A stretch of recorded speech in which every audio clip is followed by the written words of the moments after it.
Kita ke informasi lain, pemirsa, sejumlah purnawirawan Jenderal TNI hingga aktivis menggugat Undang-Undang Ibu Kota Negara ke Mahkamah Konstitusi karena dianggap terburu-buru.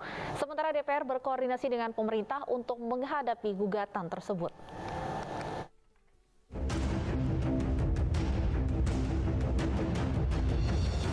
Sejumlah purnawirawan Jenderal TNI, politikus hingga aktivis mendatangi Mahkamah Konstitusi untuk mendaftarkan diri menggugat Undang-Undang Ibu Kota Negara atau IKN.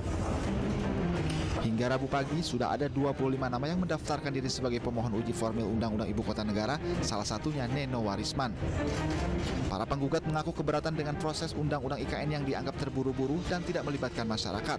Mereka juga mempertanyakan urgensi pembentukan ibu kota baru di tengah pandemi COVID-19.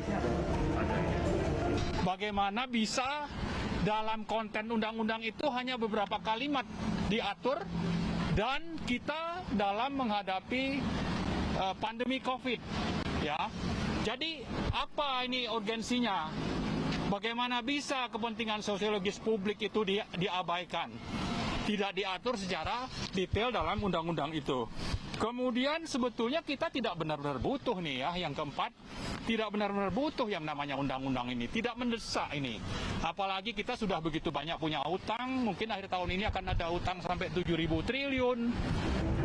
Sementara itu, Sekjen DPR mengaku masih berkoordinasi dengan pihak terkait dan mempelajari gugatan tersebut.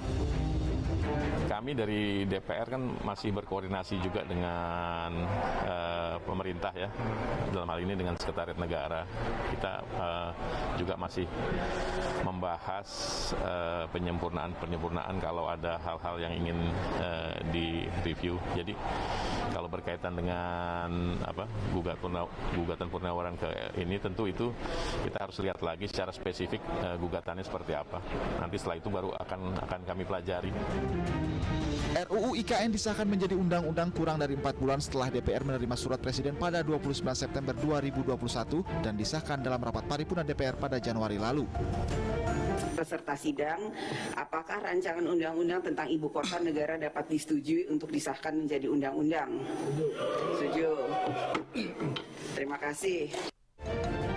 Pihak istana pun angkat bicara terkait polemik pengesahan Undang-Undang Ibu Kota Negara ini.